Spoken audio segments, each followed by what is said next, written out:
Okay, guys, welcome back to Let's Get Freaky podcast. I am super excited because I'm welcoming back a guest that we had on quite recently, episode 258, exploring the paranormal UK to LA.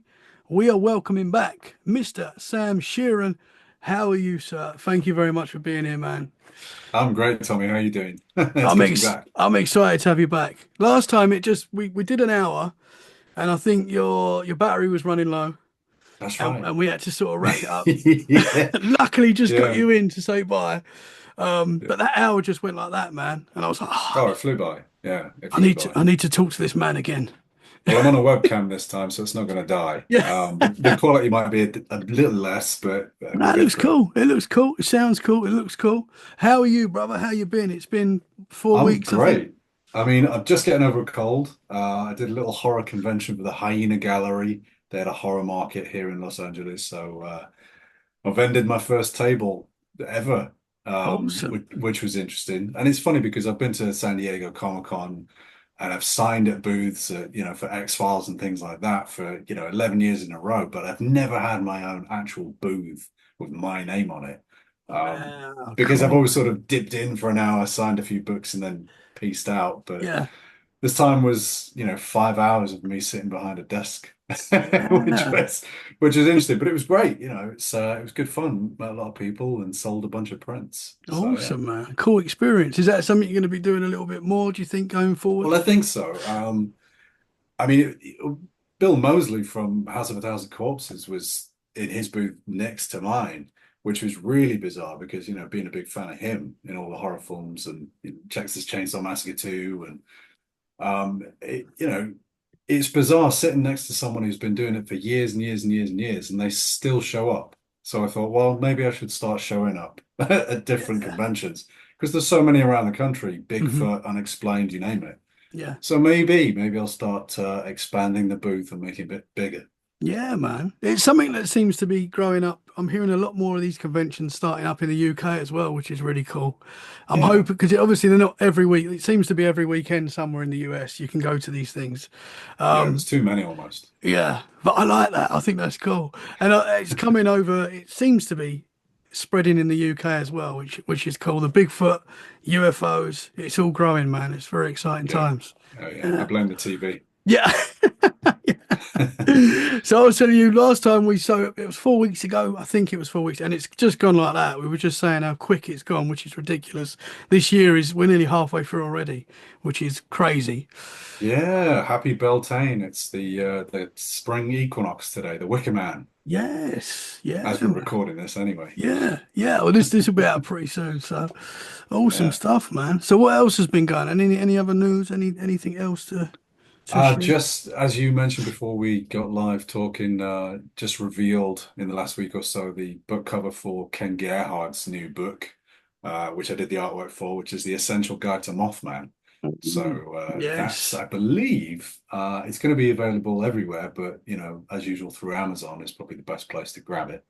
And Awesome. of course, Ken Gerhard will be doing his own sort of tour of conventions, I'm sure, where he'll be signing the books. So pick that up if you see it or order it. Yeah. I think Awesome, it's on man. pre-order at the moment. But yeah, I did the artwork for that. Prints of that will be available in my own store eventually.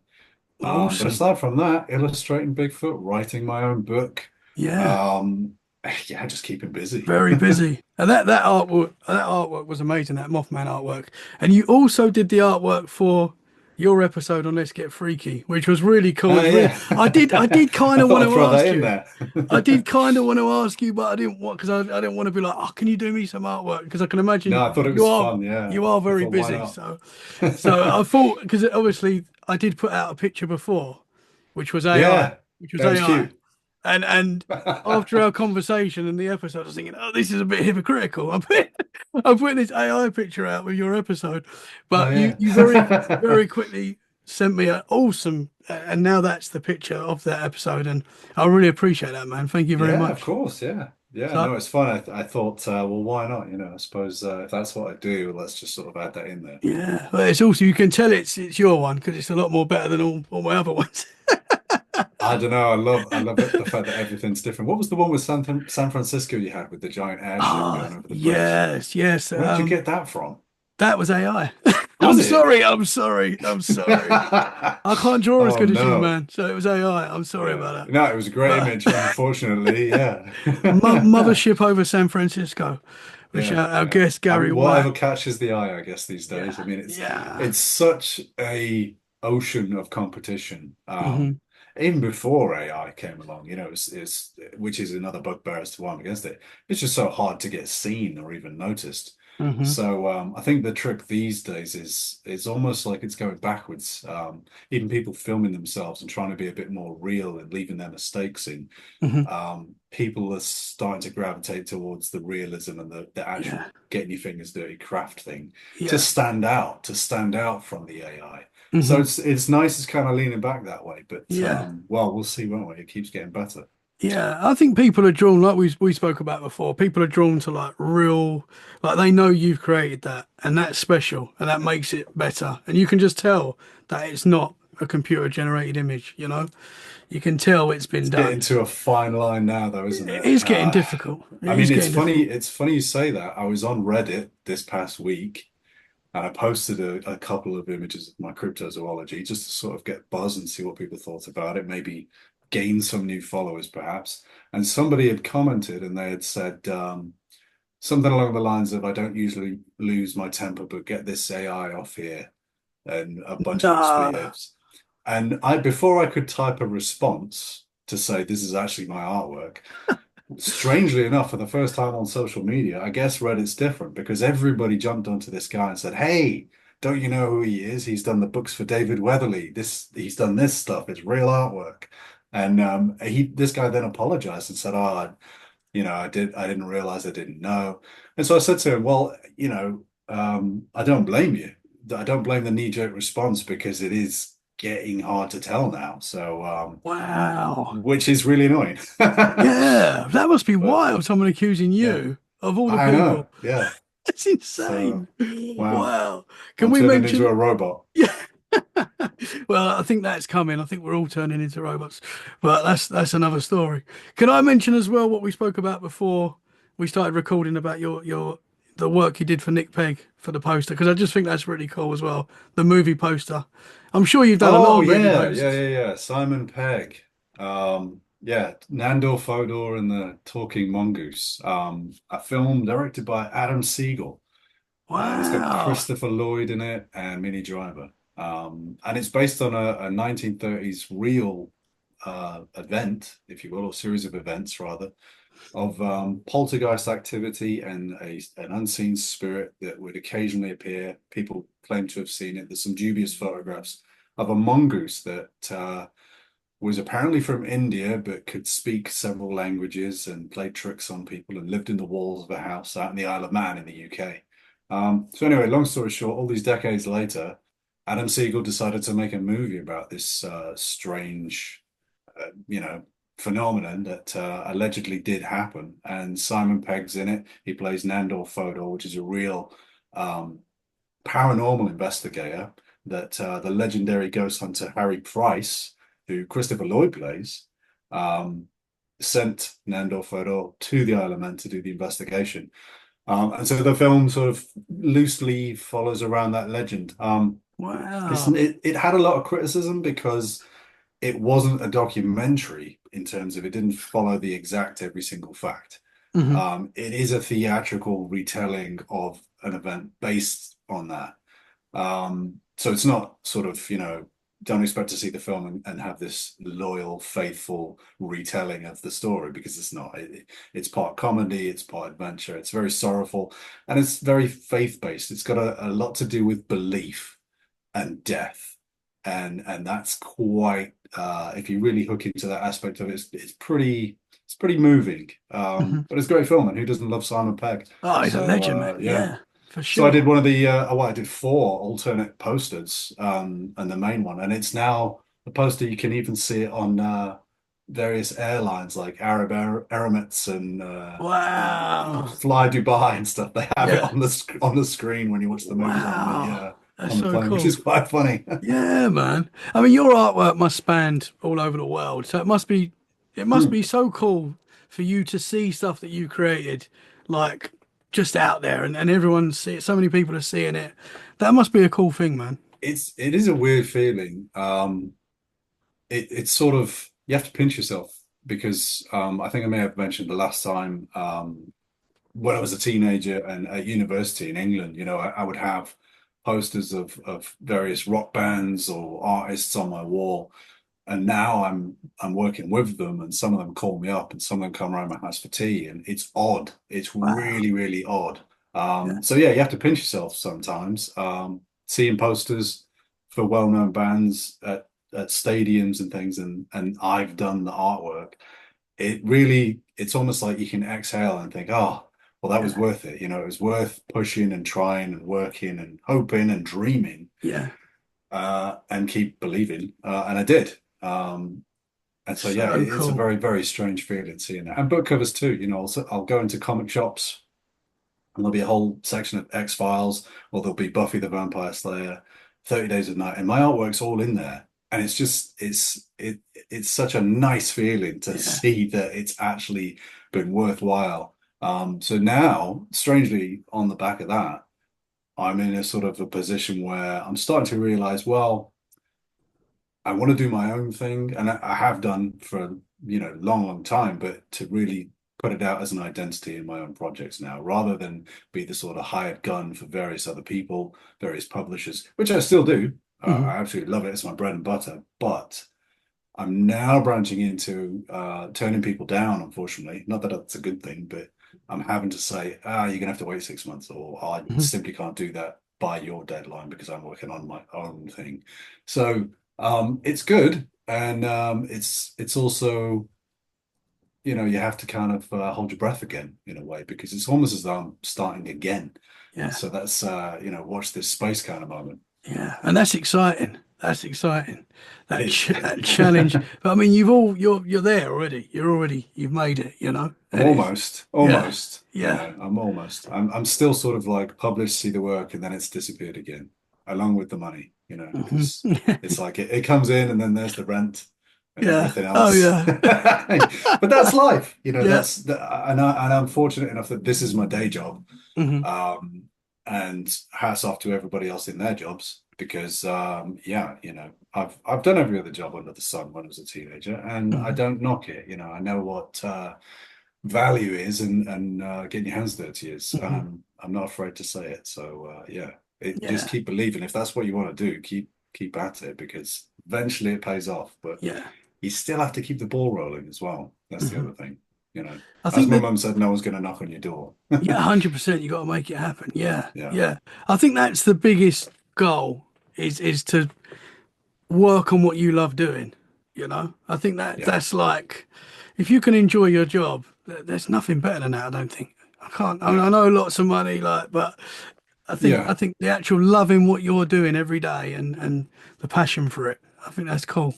Well, they say it's not work. If you enjoy it, Mm. it's not work, and that's very true. It's and the payoff is sort of seeing it out there again. I mean, you've heard of the Download Festival in the UK, Mhm. Donington Yes. Yeah. Monsters of Rock it used to be called.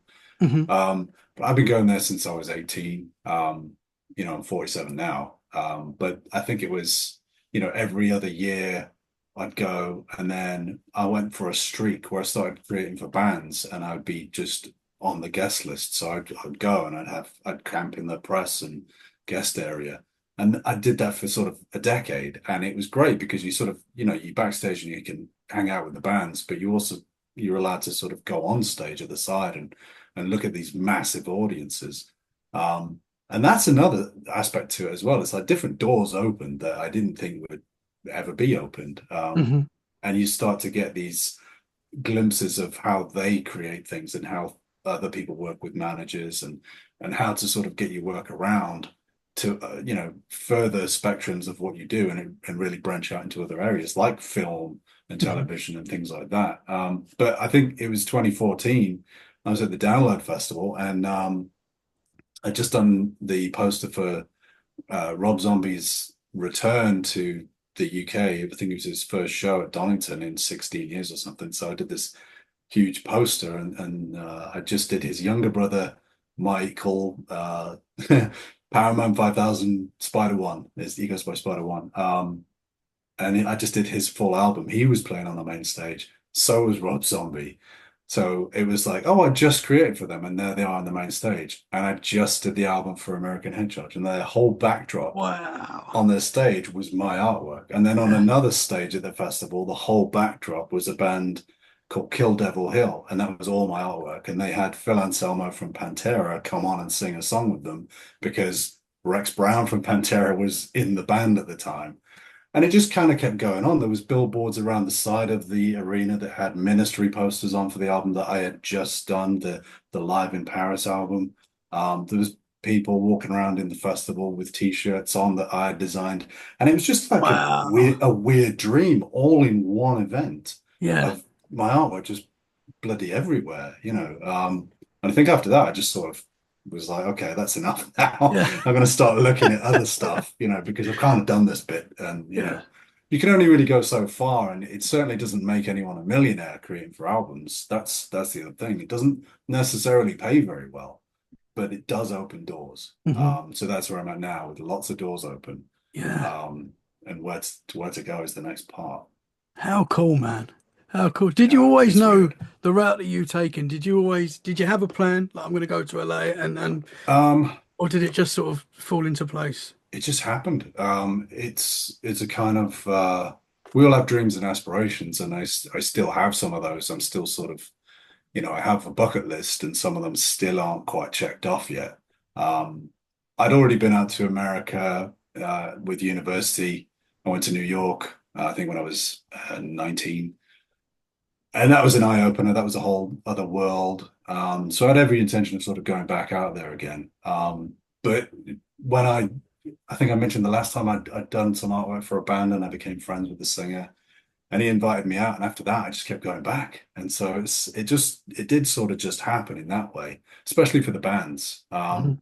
But the cryptozoology thing, that's something from childhood that's grown and grown and grown. And it's now, as you know, with everything that's freaky, it has just exploded in pop culture on every TV channel and website. It's just everywhere now. Hmm. Hmm. So it's now the kind of point where I'm gearing away from creating album sleeves and every piece of paraphernalia for bands and individuals back into the sort of the passion of the unexplained, which I've done alongside that in the background for so long, but never as a full-on career. So that's the next step, is to rein everything in and say, okay, this is how I'm going to do this, and really actually plan it. Because it's very well doing book covers and posters and, you know, website stuff and YouTube stuff for years, but I've never, as I said earlier, you know, back to the point, I've never done anything for me.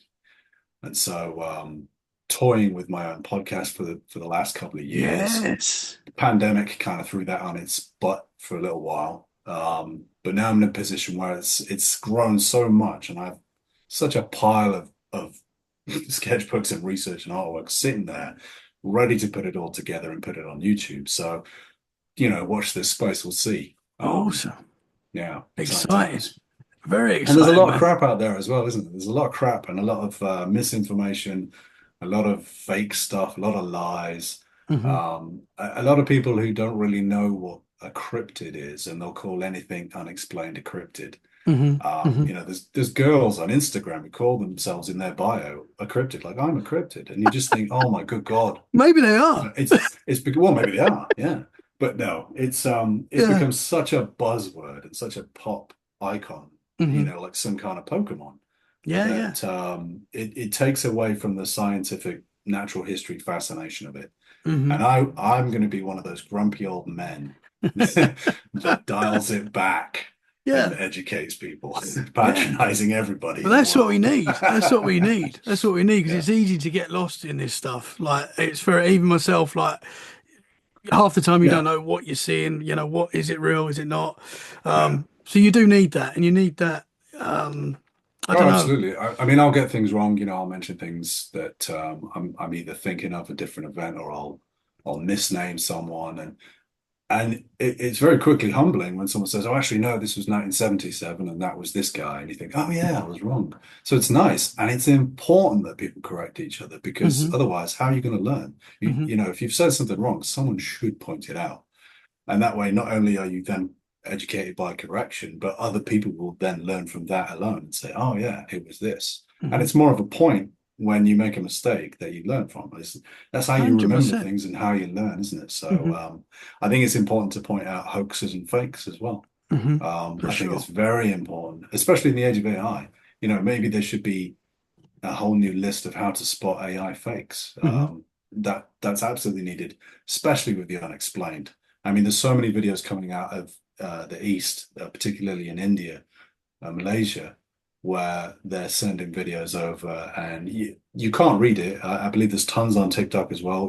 The language, I don't speak anything other than English. I'm one of those ignorant Englishmen, but it's all videos that are just fake, but they're like passing them off as Yeah. real, and Yeah. it's just drowning the real I stuff. mean, I mean, there's some fake stuff that you're like, I don't know how anyone could believe this is real. Wow, yeah, But yeah, some people do. They're yeah, like that, and then people will send it to me, go, Tommy, look at this, and I'm like, do you really think this is real?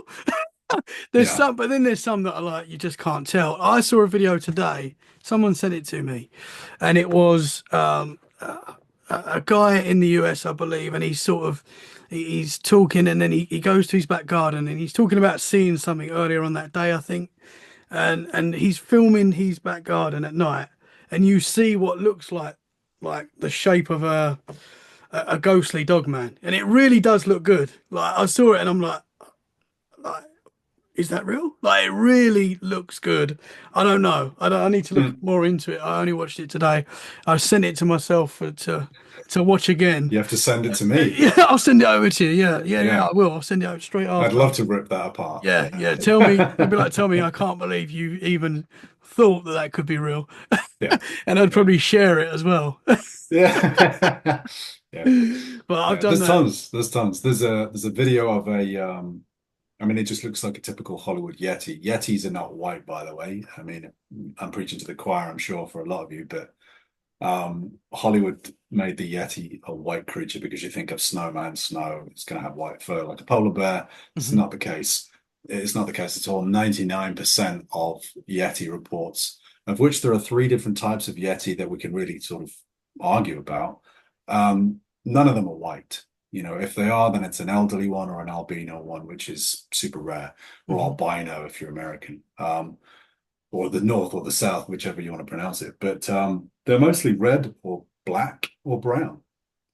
That's it. Interesting. It's really weird. But there's a video, and it looks like a typical white, big, bulky, gorilla-esque Yeti in a snowy forest, and it looks like it's fighting with a tent or a backpack with a metal cage on it, and Yeah, it's throwing it around, I've and seen then this one. it tumbles towards the camera, and then it falls down a cliff.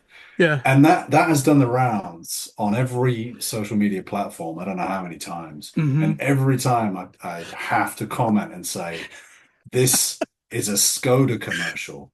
You can Yeah. look it up on YouTube. It's not real. And people get so upset and It they was a defend it. Skoda. It was a Skoda Yeah, commercial. I didn't know that. yeah. Okay. Yeah, you can look it up. And the Yeti walks on next to the car at the end of the commercial Really? on a white background. Yeah.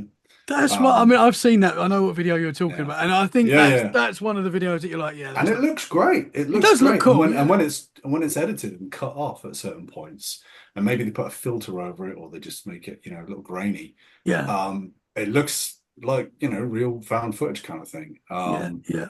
And for those who don't know, it's wow for anyone who's never seen anything like that before, or maybe they're just getting into the subject. Hmm. So then they probably think, "Oh my God, have you seen this?" And they share it. So of course it goes viral, but the origin is indeed a Skoda commercial. Wow. There was another one recently as well, where there was it didn't look like a real Bigfoot, but it done the rounds, like you said. Like people are sharing it. Certain people were saying, look at this," and it was a Bigfoot sitting under a tree. You may have saw it, Oh yeah, yeah, and yeah. I that mean, really went wild. That video, and for it a did. couple of days, Yeah, and yeah, that was an advert. yeah. I mean, that to me, and again, it's not that I'm trying to be pretentious or anything, but to me, who's a little long in the tooth, and I would argue kind of knows what they're looking for, it was straight away just a crappy costume. Hmm. Um, but again, anyone new to it who's not familiar, maybe they're a teenager and they've just suddenly saw something on TV and they're now into it. To them it might be real. But yeah, there was another one of you probably saw. It looked like a very rocky desert hillside and this similar color to the terrain, which makes it look natural. Creature, Bigfoot character Mhm. is walking across and then it sort of squats down and sits by the rocks and almost Yes. disappears like camouflage. And apparently it was filmed from a train, a Yes. moving train. Now, this also was debunked by my friend Jeff Smith over at Sasquatch Tracks. Great podcast if you're into the Bigfoot Sasquatch phenomenon. Sasquatch Tracks is another great podcast. Micah Hanks is on there. Dakota Waddell is the other host as well. So the three guys are always talking about stuff. But it was Jeff that dug into that video and quickly found out that a local outdoors company or mountaineering company, camping type company that sell all kinds of gear, had posted something along the line, a very cryptic message along the lines of them being behind it. And sure enough, a photo had leaked from behind their offices of this costume sort of in a box next to a PC in the office. So clearly they had a very, very similar costume at their location, which was only a couple of miles away. And the intention seemingly was to draw attention to that area, and then they could then sort of say, "Hey, Yes. come and buy something." Yeah. I don't know how well it was, but it certainly brought more attention to the town. So Was it Denver? I don't know why I'm I thinking think it was, Denver. yeah, Denver, Colorado, Yeah, yeah, yeah. Rockies. I'm Because not I sure. have to be honest, when I Um, first saw that one, I was like, "Is that real?" yeah, once in a while That was one that nearly they got get me. me. Yeah, yeah. Now, is there any that you've seen that you cannot fathom, and you still, aside There's from the Patterson Gimlin film? yeah, there's a few Bigfoot ones that are Hmm. like I shared one today, in fact, of Oh what was yeah. it called? I can't remember what it was called, but it's like a Bigfoot walking along a mountain, and Oh, I saw that earlier. Yes, yeah, yeah, it yeah. was That's in a good old one. 2001, and they're the ones that sort of really get me. Mm, Again, it's so hard to say. But yeah, it does look that's a quite good one. big. It does look big, and the people's reaction seems genuine. Well, But it's funny. And I showed my girlfriend earlier. We were at the printers getting some new prints done. And I'd seen that you posted that, so I showed her, and I said, "Oh, this was that ridge walker I was telling you about." Because, funnily yeah, enough, I'd mentioned it a couple of weeks ago to her, but we never got around to seeing it until today, thanks to you posting it. So, the long clip on YouTube, the whole clip, it's you like see 6 minutes long. yeah, there's kids and guides or scout leaders or something like that. It's a little camping trip by the sounds of it, maybe Boy Scouts, maybe just a school trip. I'm not sure. Hmm. Um, which makes you wonder, is it one of the old adults, playing a trick or, because maybe they're about to camp and so they're setting up a kind of a Hmm. thing. It could have been that. But the other thing that you mentioned there is it does look big. Yeah, Now, my parents live in Lytham St. Anne's, which is on the edge of the Irish Sea, and the beach is vast. It kind of the sea almost skips the town and goes right past up to the lakes. The sea hardly ever comes in, and the beach goes to the horizon. Sometimes the sea is just like a blue pencil line, it's that far away. And every now and then when there's a storm, all kinds of things wash up.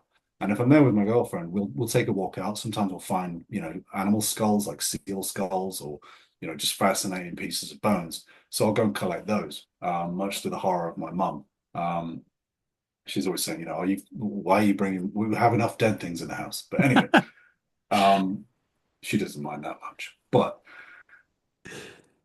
we'll go out every now and then, there'll be a tree, and it looks like a full-on oak tree that's somewhere maybe come off the edge of a river, ended up in the sea, and in the storm it's washed up onto the beach. And so we see this sort of focal point on the horizon, or good, how many hundreds of yards away, and we'll say, oh, we'll walk to that, and then we'll walk back. And by the time we get there, this tree is now just a branch. Yet from the beginning of where we first see it, it is literally an oak tree to our vision. We look at it and it's a massive tree that's interesting. washed up. And I imagine, when I get there, I'm going to climb up on this log and maybe stand on it kind of thing. But when we get there, as we're approaching it, it's becoming smaller, which is this really wild perspective thing. Sometimes it happens in a car when you're driving towards something that's at a lower elevation. It looks bigger.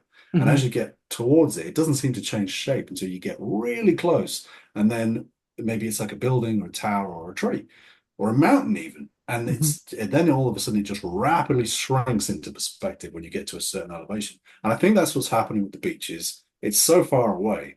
Obviously, it dips down into the ocean. And so whatever's over there appears to be massive, but it's Hmm. not, because when we get there, as I say, this giant tree is now maybe only 7 feet long. It's only a big tree branch Hmm. rather than an entire log. So that makes me wonder with the Bigfoot Interesting. Ridge Walker, is that just a Yeah, regular guy? Because he does look stretched and looks very tall. it does, And and the that could be the arms camera. kind of long. Yeah, it does look like he's swinging his arms around. And I will Hmm. say I'm on the fence about it, because there's at one point where it walks in between some trees and it looks like he's pacing back and forth and looks really angry. Hmm.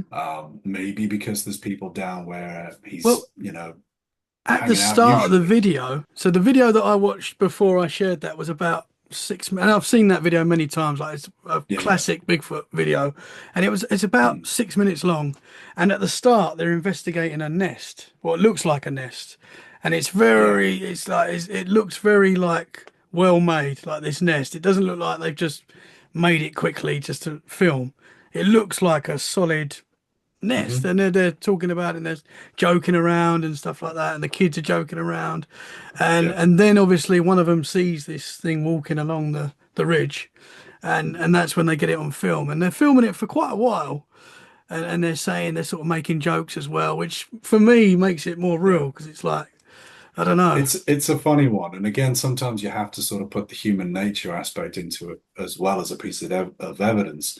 Yeah. And I always look at people's reactions. And it's the same in horror films where something awful happens and they don't really react, Hmm. or someone breaks their leg and they're not really bothered by it. Yeah. Or someone gets shot and by the end of the film they're fine. Yeah, they're You still know, running those around. It doesn't quite add up. Yeah, it Yeah. doesn't quite add up. And the thing with that video is if that were a regular person, not even Bigfoot, and they're out there camping with children, wouldn't the adults be a little bit more concerned as to who that is? Because Hmm. people, I would argue, are more dangerous Oh, than Bigfoot. 100%. Yeah. Yeah. So why are the adults not particularly bothered? I mean, they're making note of it. They're saying, "Oh, hey, he looks angry. Oh, look Hmm. at him walking back and forth." Yeah. But they're not sort of saying, "Maybe we should call someone," Hmm. or "I'm going to go up there and talk to him." They're Yeah. instantly assuming it's a Bigfoot, maybe. And even then, when they're sort of putting that two and two together, again, they're not particularly bothered Hmm. that there's Hmm. this possibly 9 foot I'd man be ape. I'd be losing my mind. Like Yeah, I I'd be can't get the kids imagine. back in the van. Yeah, I need to make some phone calls, do yeah, a head count. You know, is everyone here? yeah. Because again, if that's an angry person, do they have Hmm. a gun? Yeah, yeah, Is this yeah. someone's land? Are they mentally ill? Are they Hmm. an actual wild person that lives out there who's very territorial? Yeah. I mean, Which, as you those sort of say, things is just wouldn't cross my mind. probably Yeah, more it's scary.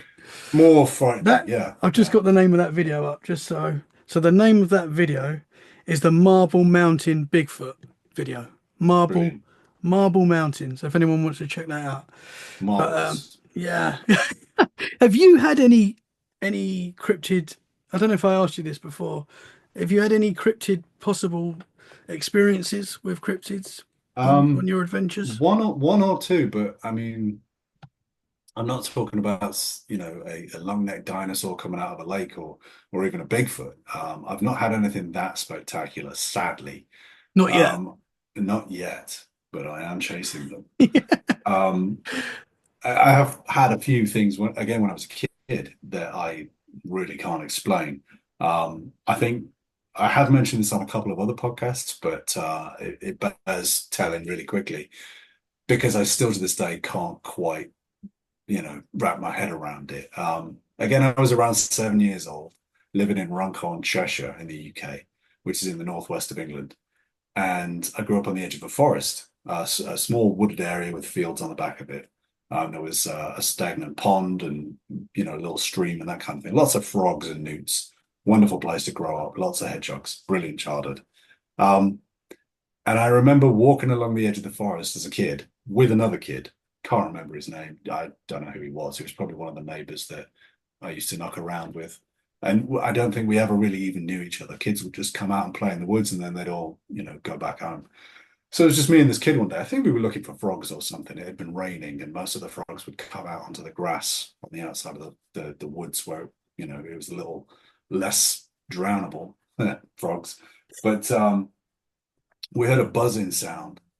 And initially, I mean, it was so loud, and I think this is, I'll get to that in a minute, but it was so loud, we honestly thought it was a model airplane, a remote controlled, radio controlled model aircraft. And because there's sort of open fields, why not? Your brain sort of would just, yeah, sure. And then we see it, and sure enough, we're looking at this yellow and black model aircraft, and it's about maybe 2 feet across, maybe a foot long, just your standard model aircraft, and it's buzzing really loud with this droning sound. And we sort of look down, this is happening in seconds because it kind of comes from around the tree line into the open area where we were. And I look down to sort of see if there's a person controlling it. And I'm looking and there's nobody there. And we look up again and it's closer now. And that's when we see that it's not a model aircraft, it's a dragonfly. And it's massive. And I'm not saying, no, it's a big dragonfly, which will dive bomb you if you've ever walked in a Hmm. woodland where there's Yeah. maybe a pond. Yeah. They will sort of circle you And and they dive scare bomb me. you. I can't lie. They're quite big. Yeah. Sometimes, like, And yeah. And they bite. And some of them, yeah, some of them are 7 inches long. And they will land on you and they'll nip you. But this thing was, as I say, so big, we thought it was a toy, like a model aircraft. And it's bombing right for us, so loud. And we just ran. We just ran and ran.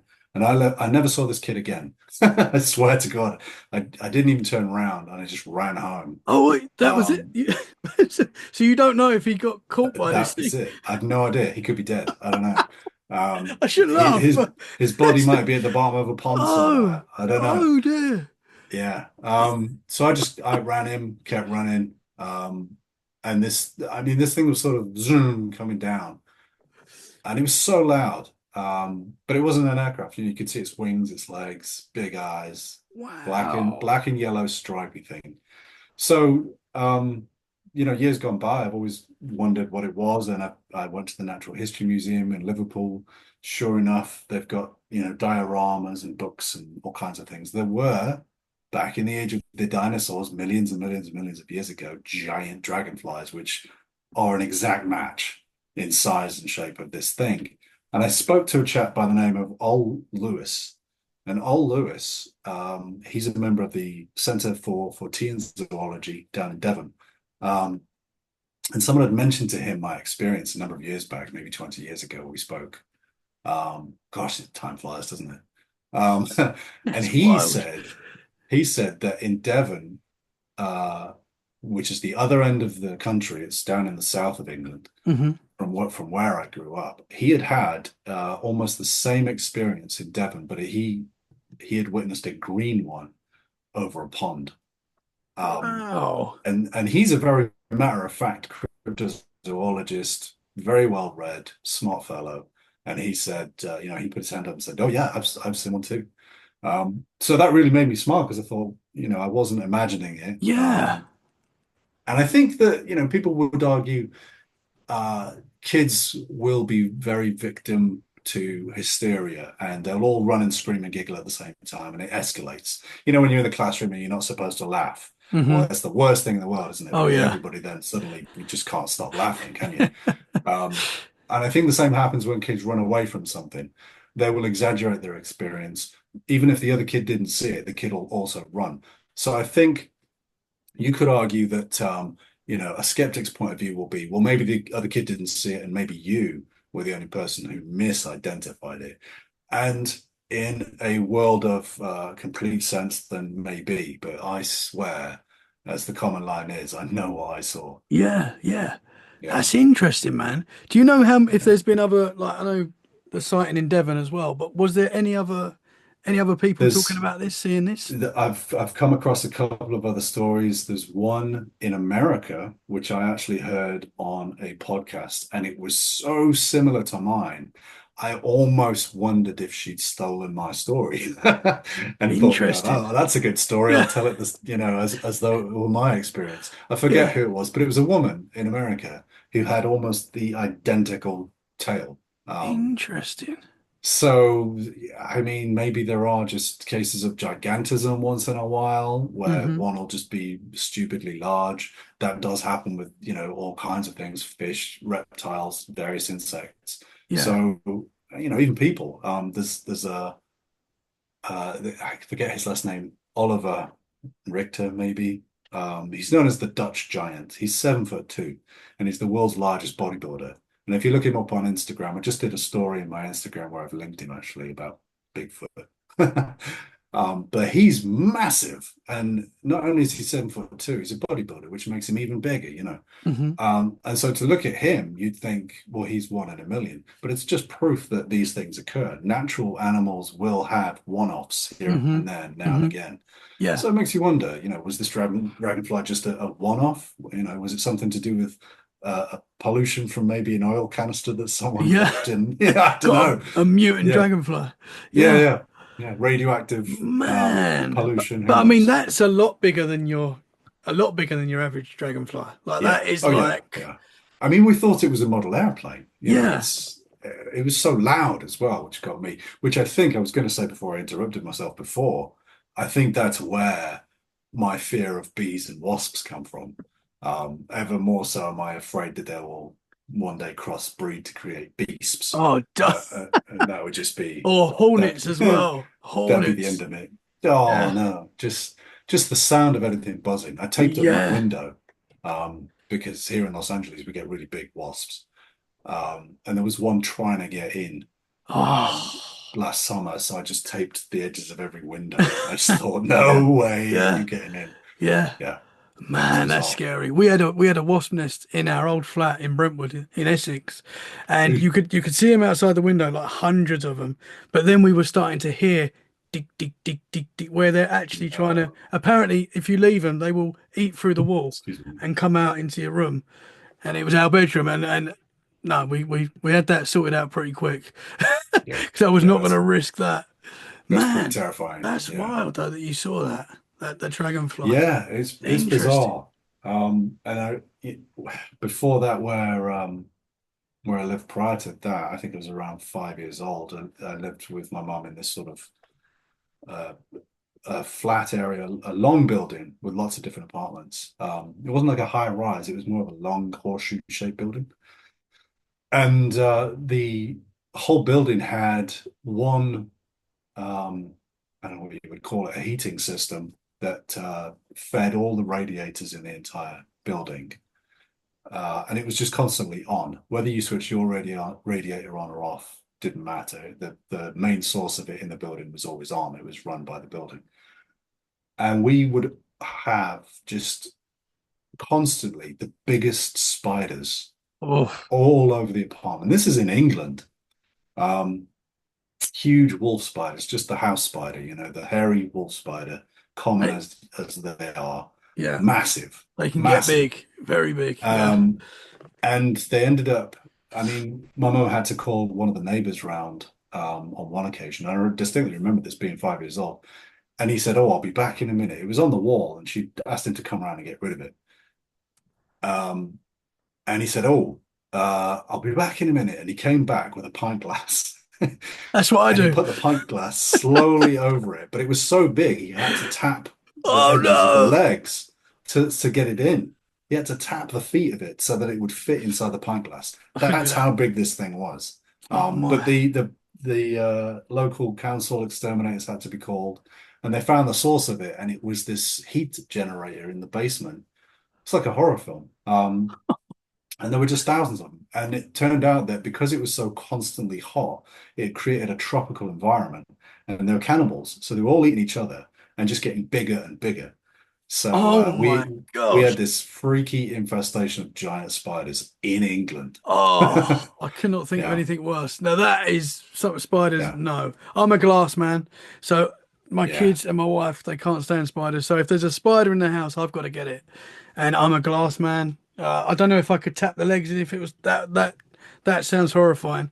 There was Yeah. a time in our old flat where I was in the front room and I heard my wife scream, like like terror scream. I've run into the bedroom and she said that there was a spider on our pillow, and she was like, it was this big, like as big as my hand. And I was like, no, I think you're having a bad dream, because we looked all around, couldn't find it.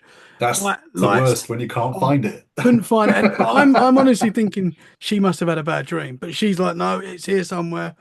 Anyway, looked everywhere, never found it. The next day, or a couple of days later, heard another scream. This time she was awake. I've gone in the room. This spider, I'm not joking, it was huge. And we had wardrobes with no doors on at the time. So like our clothes were just there. And this spider was on one of my jackets and it was massive. So it must have been the Awful. spider that she saw. It must have been the same one, and it's been in there that whole time, like a couple of days.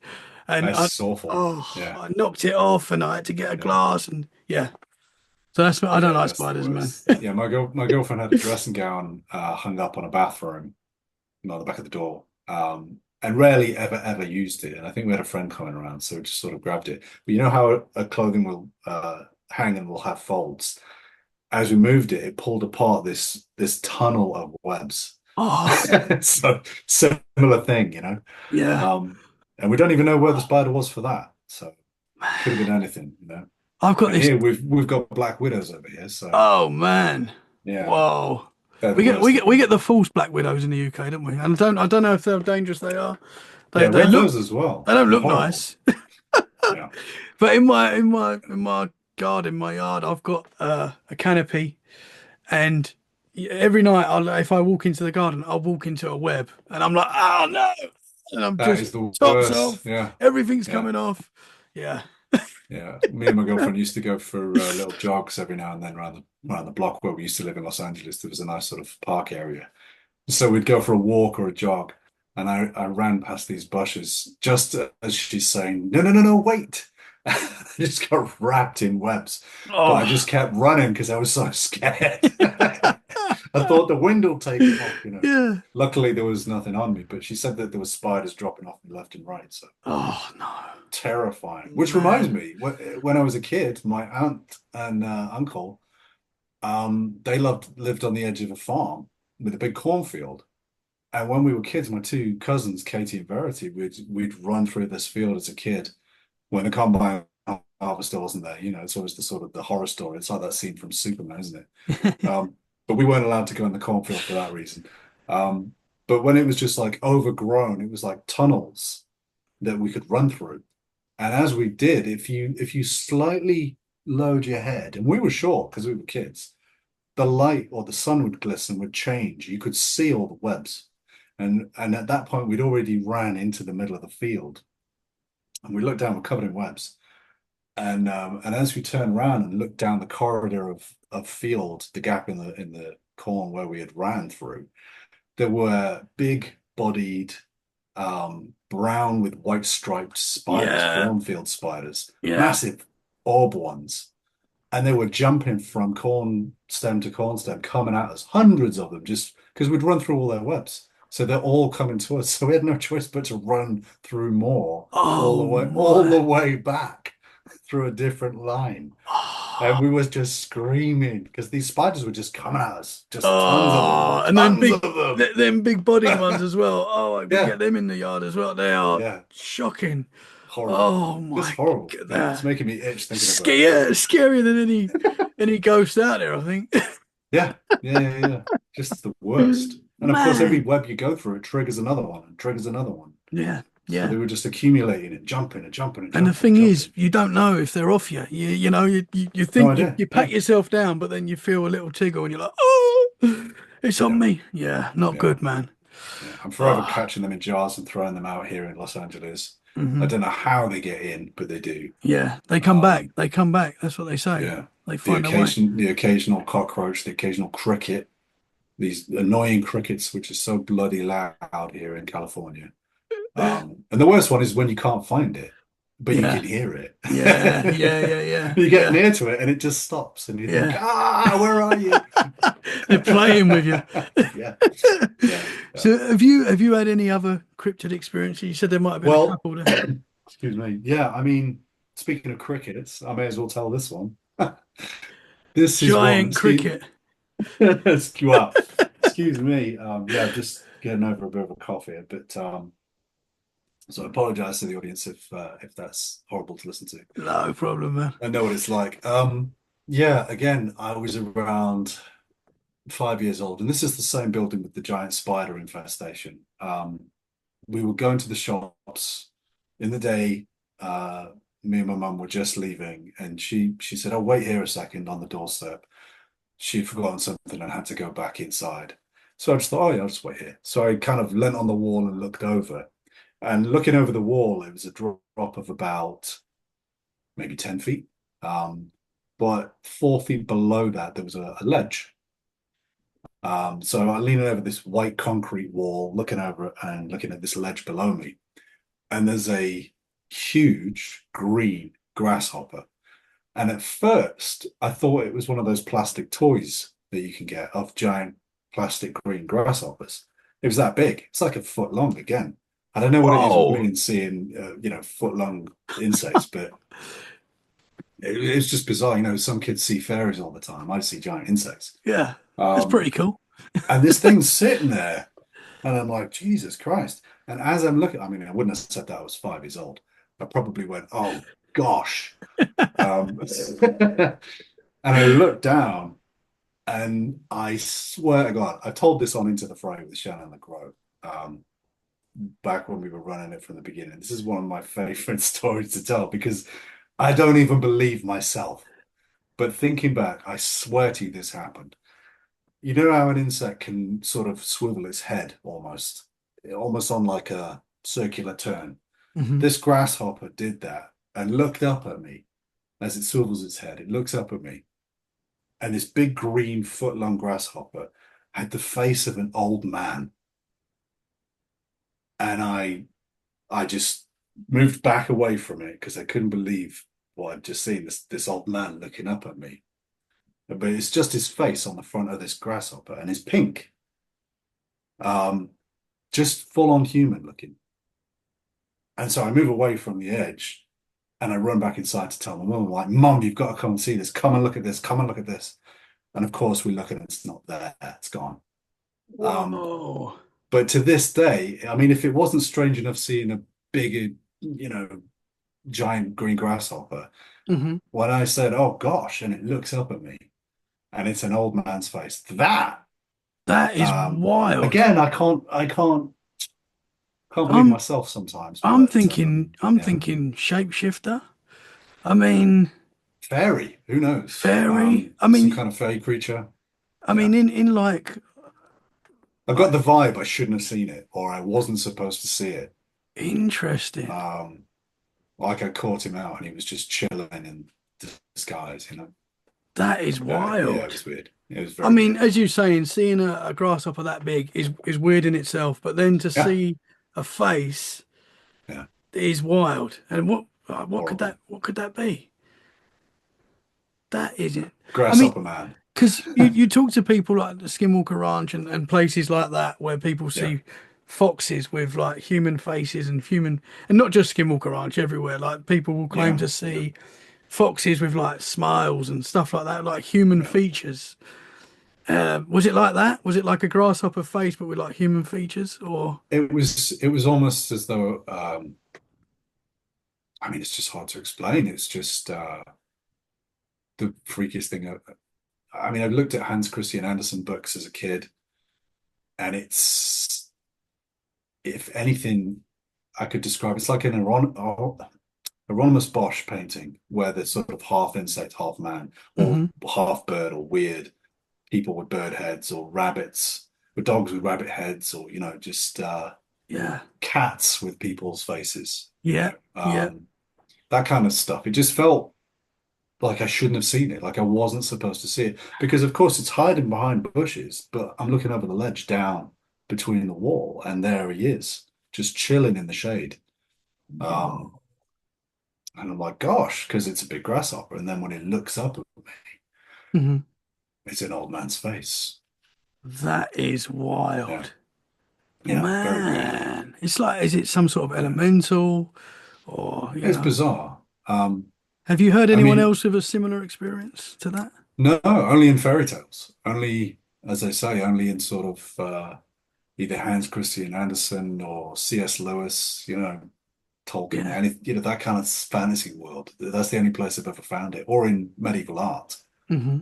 which makes you wonder what were they seeing? Yeah, Um, man. were there more of them? Yeah. But yeah, the shape-shifting thing. I often wonder as well how animals will occasionally mimic other animals or just objects. There's a great video that's sort of doing the rounds on Instagram at the moment of a man holding a collection of moths. You may have seen it. And they just look like broken twigs from a birch tree, but they're all moths. But at first, it just looks like he's holding a bunch of broken sticks in his hand. But then Hmm. you notice they've got legs and they're slightly moving. And then you realize, oh, they're moths. And Whoa. that always fascinates me that some animals, particularly insects, but some reptiles and of course octopi can change shape and color. Hmm. Chameleons obviously change color, but it makes me wonder when people describe shapeshifters, are they in fact seeing something where the shock of it will increase its size in their memory Hmm. when it was probably a normal size? Does it fall into the category of, well, their memories are filling in the gaps? Maybe there's a bit they don't understand, so something else they've seen will fill in that gap. That's what they remember, Hmm. but it's not the truth. It's only what they think is the truth because it's the only thing that makes sense because their mind made sense of it. Yes. Yeah. I think a lot of that happens with people describing shapeshifters. Even when people say, "Oh, I saw a dog," walking upright. Well, maybe you did, but maybe it was injured, or maybe it was going up a hill and it looked like it Hmm. was walking upright. I mean, there's so many different ways you can explain it, isn't there? Yeah. But It's I how, wonder, the how, grasshopper, yeah, yeah, yeah, man. it's praying mantis as well. Sometimes they'll go like this, and they'll fold their, and it'll look like teeth, but it's actually their arms. Hmm. Hmm. There's a caterpillar. You might have seen this. There's a caterpillar that will swell its abdomen up um, into almost like a diamond shape like that, and it resembles a snake's head.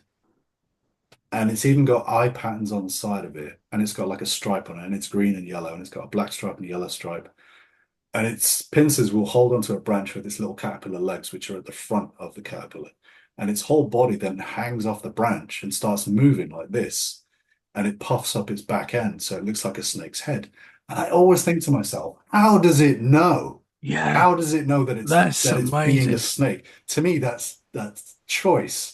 But of Yeah. course, because people say, well, it's eons and eons and eons of evolution. That one survived because it looks like this. Hmm. But I still think there's a bit in our understanding that's missing. Yeah. Because how on earth can something that looks like a pile of sticks or a broken stick resemble the exact broken sticks of that area? You could think, well, over evolution, yeah, that one's going to survive. But all of the in-between bits can't have survived Hmm. until it got to that point.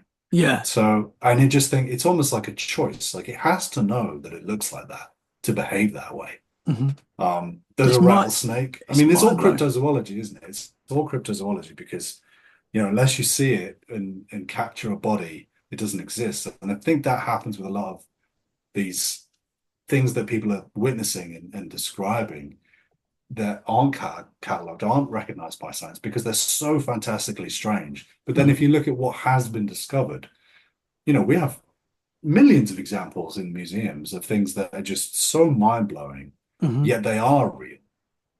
Things that can change shape and color. And, there's a bird that's just been discovered that has poison feathers.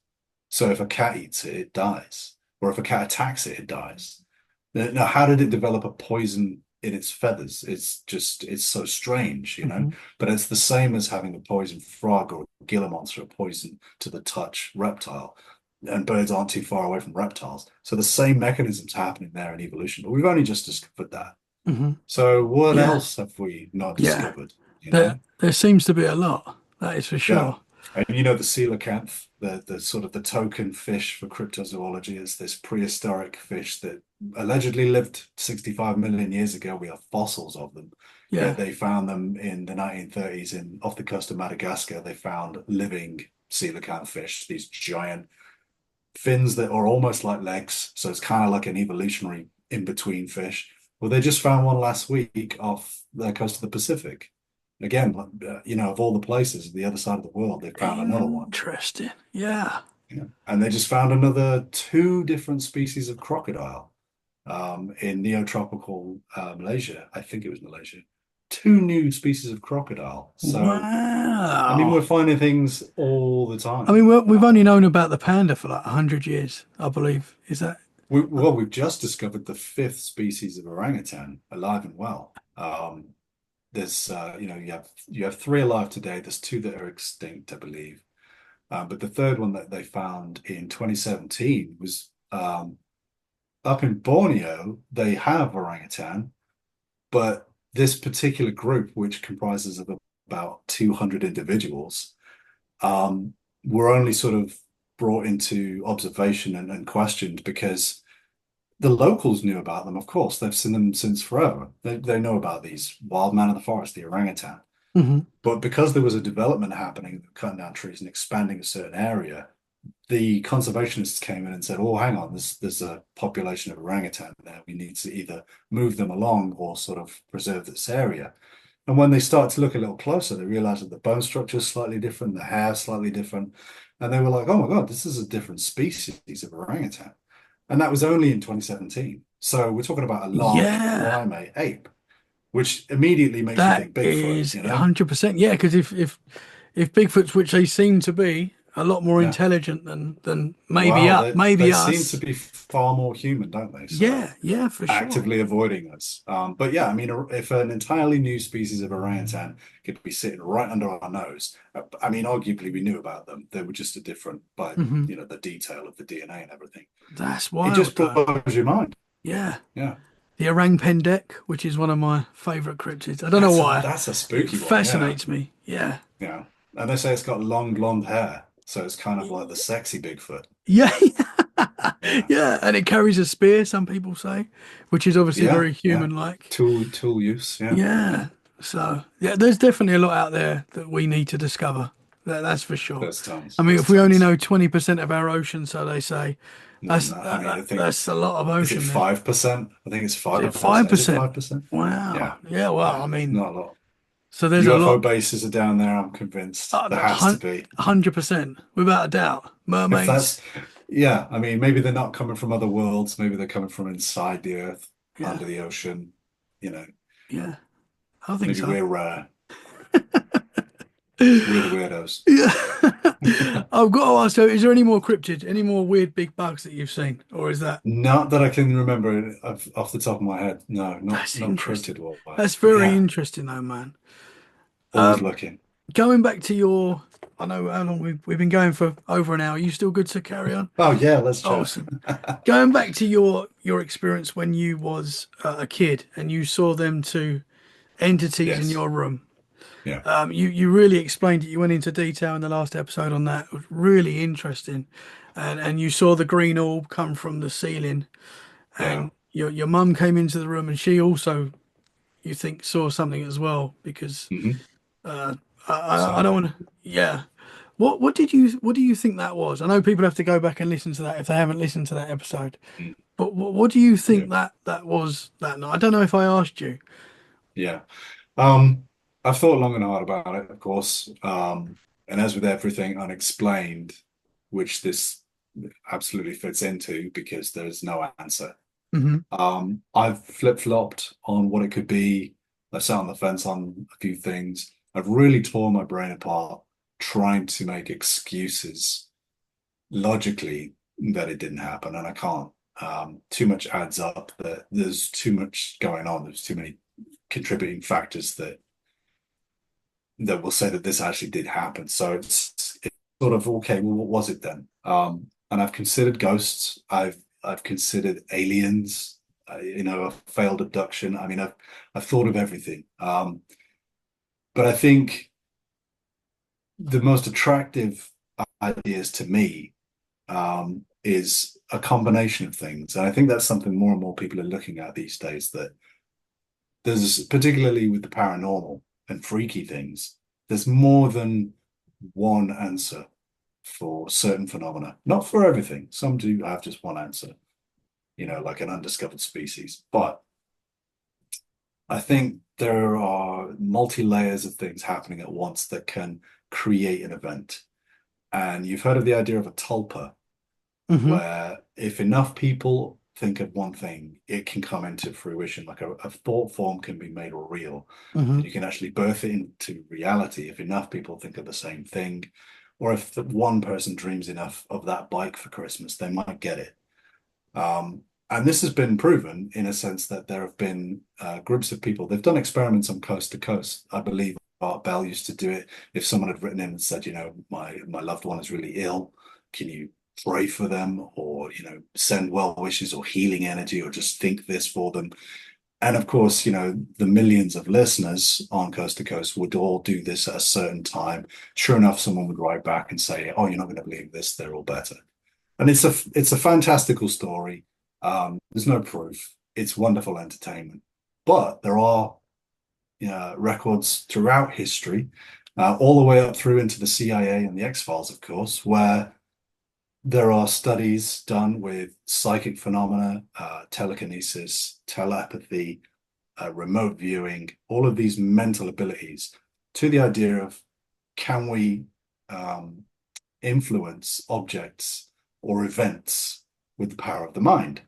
And I often wonder, being a kid as I was at 7 years old, did I influence that situation while I was panicking in response to something else that was already happening that was already weird? Hmm. So, did these apparitions appear, and then did I create the fireball from the panic energy and the child energy? Because they say kids are more likely to see ghosts, they have more of an energy about them, whatever that is. Hmm. Was I the one that created this fireball with my panic?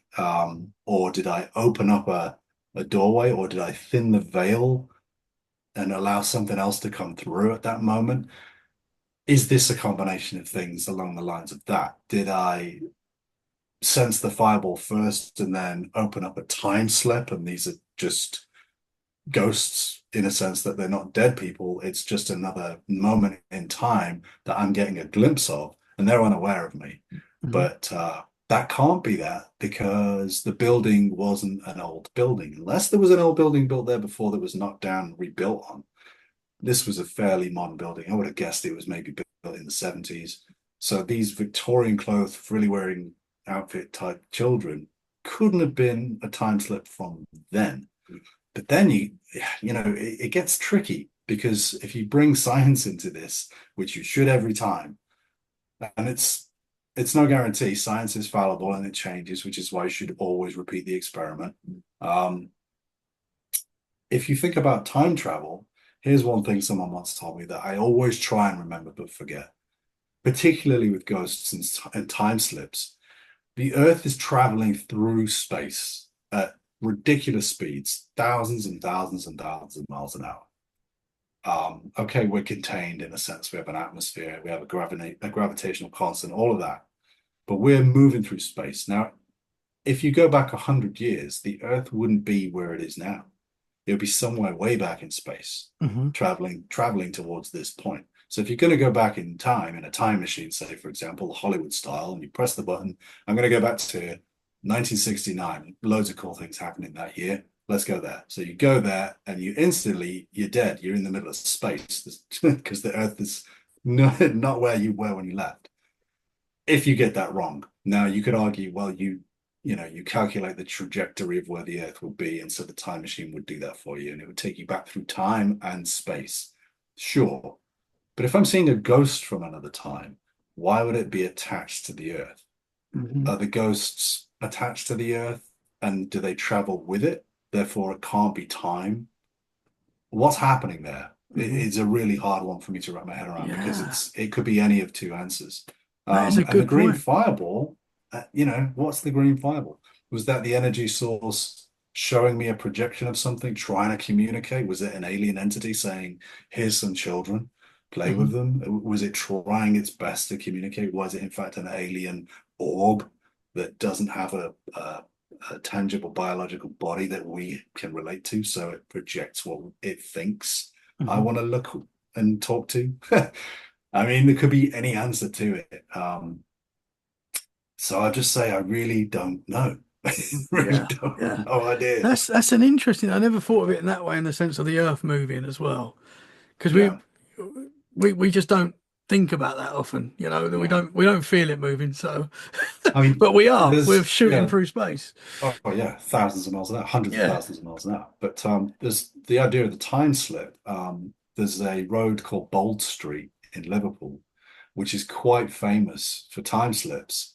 And there used to be an art store uh, on Bold Street when I was a kid, and my grandmother used to take me there, buy sketchbooks and pencils and things. Um, and it was amazing. It was like some old library from Harry Potter. It was just shelves full of sketchbooks and paint pots and equipment. It was just magical. And we're talking, the 1980s, so everything was still very oldie worldy. There was no modern bright lights of a shop. It was like a really old, creepy store. And I often wonder, not that I had any time slips back then, but I often wonder about Bold Street. As a kid, we would go all the time. And quite often I would lose my grandmother in the crowd for a few moments here and there because she used to walk very quickly and quite often would forget that I was with her. And so, you'd have to sort of run after her and catch up with her. And the crowd is, constantly moving back and forth. So quite easy to lose her. Quite spry, my grandmother was. But Bold Street have these stories of people going into shops and it's not what they thought it was. They come out, they look at the sign, and they go back in, and it is the shop. And they're just thinking, hang on. That there's a few stories like that. There was the one story I do remember was a woman she recently had a baby, so she was going to go and buy some towels, I think it was from some department store. And she went down to Bold Street, went in, and saw that the prices were really cheap.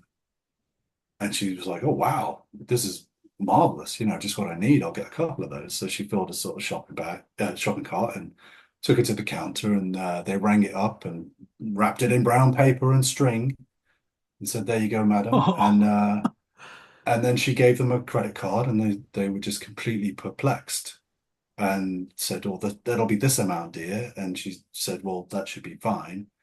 And they said, "We don't know what that is. We need this amount." And they were demanding cash. She didn't have any on her, and she was quite embarrassed. So she went home. She told her mum she was really upset, really embarrassed. And the mother said that she was quite annoyed with the shop, and she said, "I'm going to go down there and tell them they shouldn't have been so rude. That's atrocious." So she went down with her, and she's like, "Where was the shop?" And she goes in. And she's like, "Oh, hang on, this is the wrong shop." So they come back out again and they look up. And it was the shop. So she goes back in, but it's all modern and it's completely different. And all the oh. staff are different. And all the clothing and everything's different. And the counter's different. And this shop, they were like, "Well, this can't be the shop then." And she's like, "Are you sure?" And she's like, "Yeah."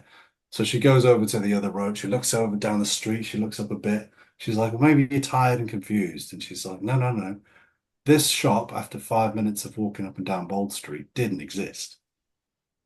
They could never find it again."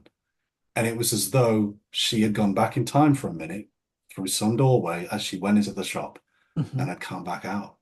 And Wow. it's one of many on this particular street in Liverpool. People have experienced all kinds of similar things with shops that don't quite sit right. Another one where a chap comes in and out of a shop and he steps back out onto the street and there's old cars everywhere.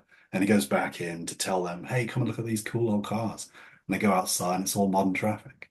Whoa. So, yeah, That would be very weird. wild to experience that. Yeah. Let's go. I've been since, I've been as an adult. I went Yeah.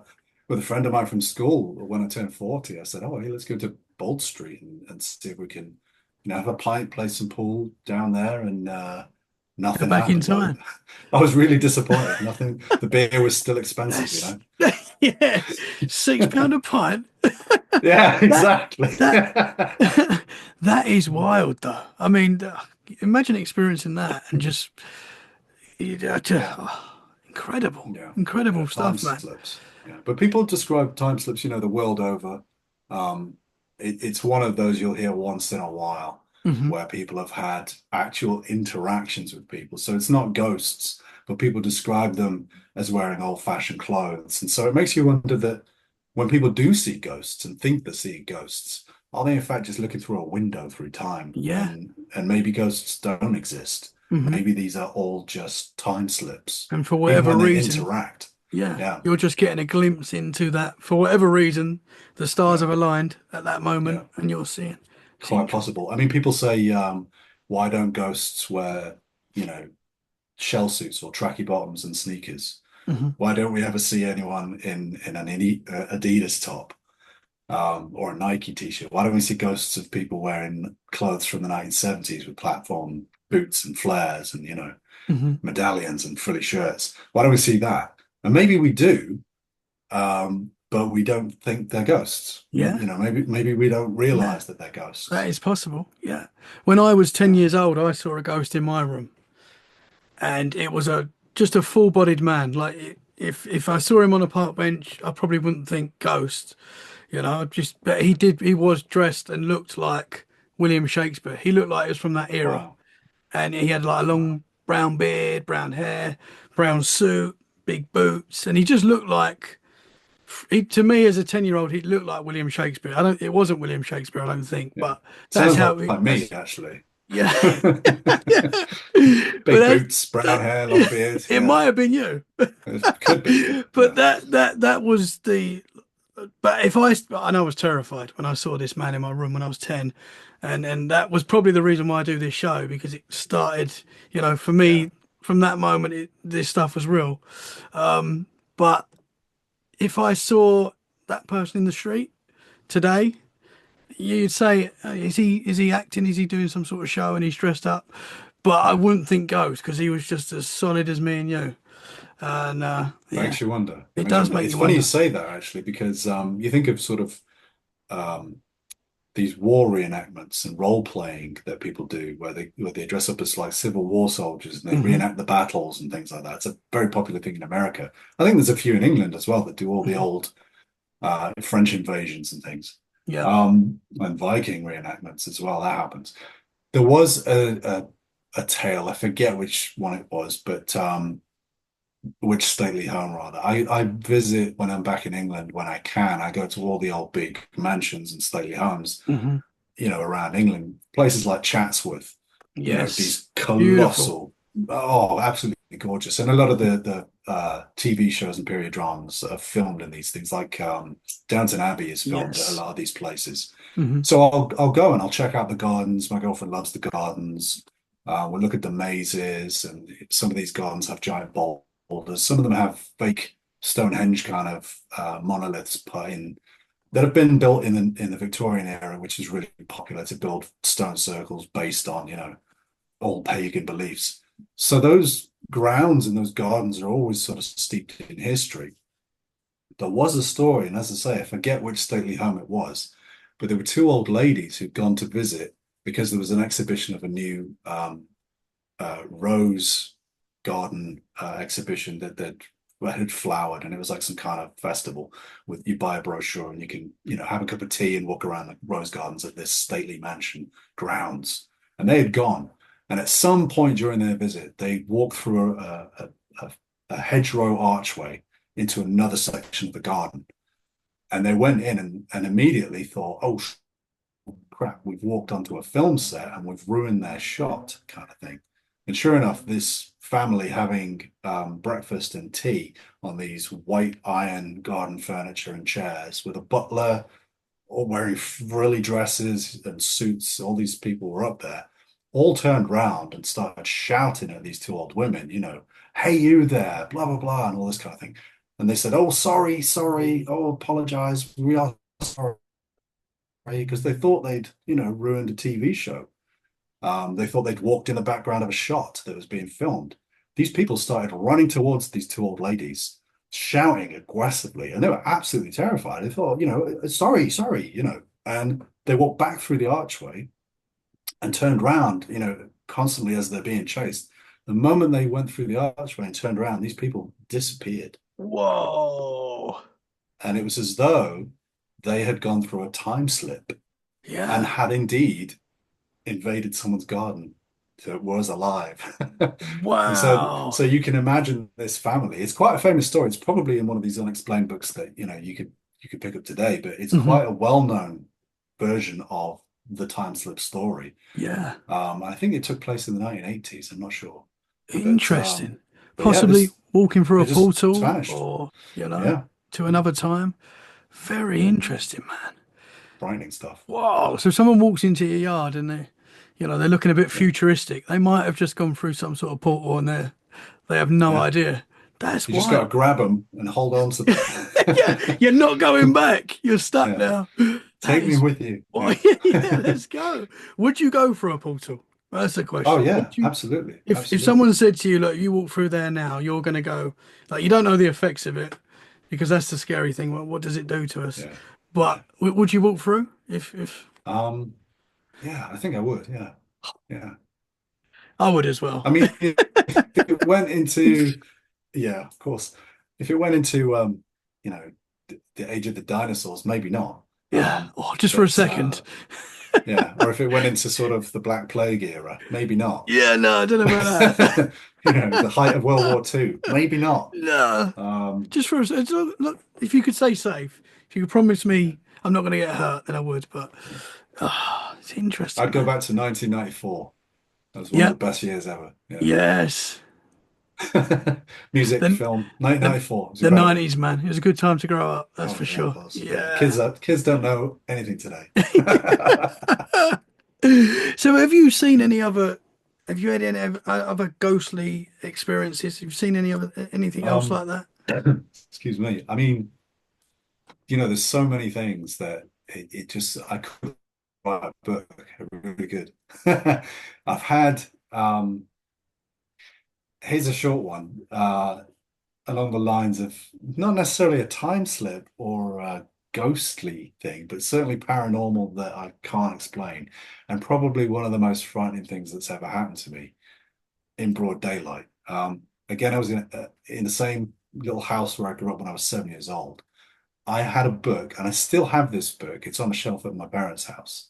But I had a Hans Christian Andersen book of fairies, all of his old fairy tales, Ugly Duckling and Thumbelina, the Snow Queen, all of the old fairy tales from sort of the grim fairy tale type, you know, uh, stories about monsters and myth and magic.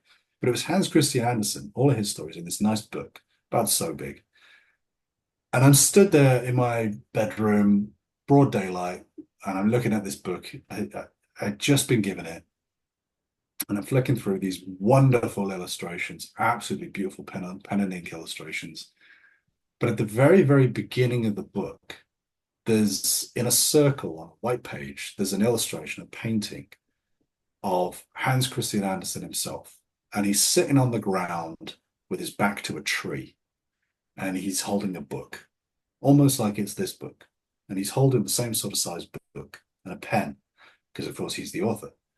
And around him are toadstools and mushrooms, and there are a few fairies and little tiny characters and gnomes and frogs and little frogs with hats on and that kind of thing. And he's sitting there in a sort of a tweedish suit with a waistcoat and a dicky bow. And he's sitting with his back to this tree, and he's looking at the viewer, me. I'm looking at this picture in this book.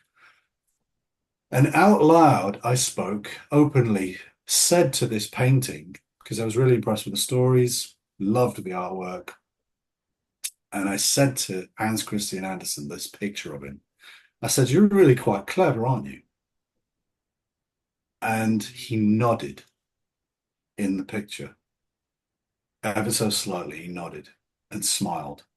And I slammed the book shut and I flung it across the room, and it slid across the carpet and went underneath my wardrobe. And there it sat for about a year. And I just pretended it had gone missing. because I was so scared that this painting in this book nodded and smiled at me. It was Whoa, horrific. It was horrific. I was so scared. man. And I still have that book. When we moved, obviously, it was, oh, here it is. Yeah. So now it's at my parents' on the shelf. Whoa. I've looked at the picture since, and I've studied it as an adult, and I've been like, Yeah. come on, Do it. Do but it.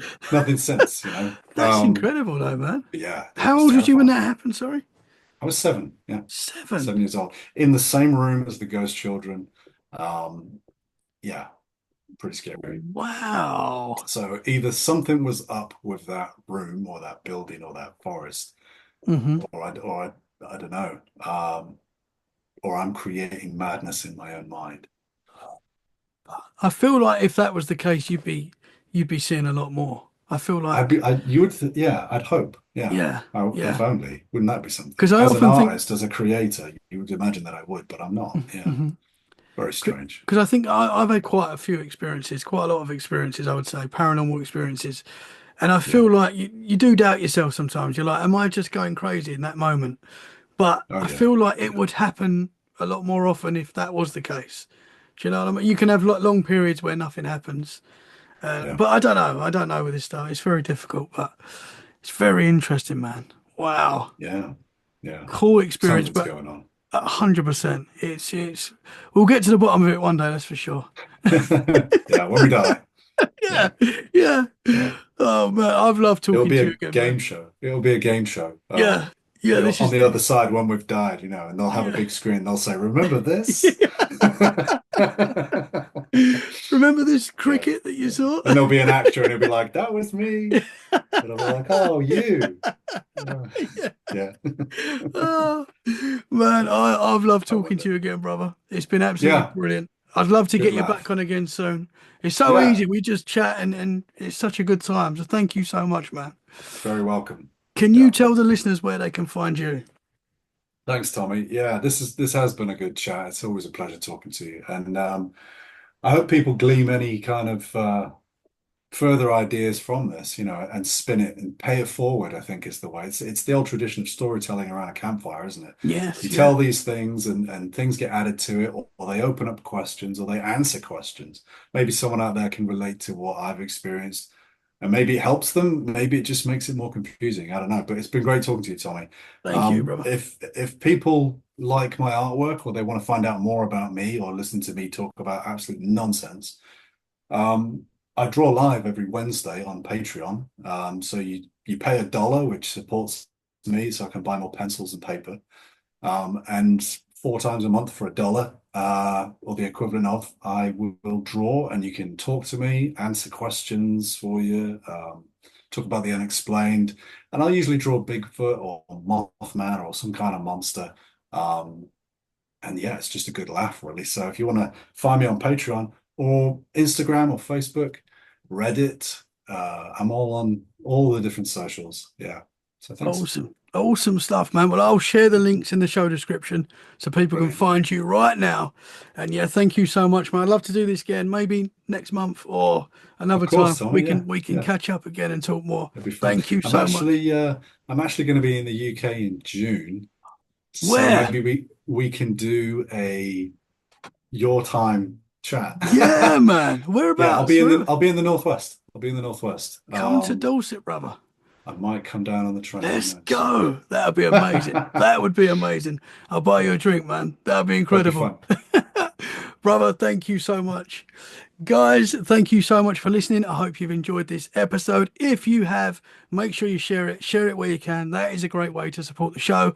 And we'll be back very soon for more freaky conversations. In the meantime, stay safe and keep it freaky. Bye for now. Thank you very much, sir.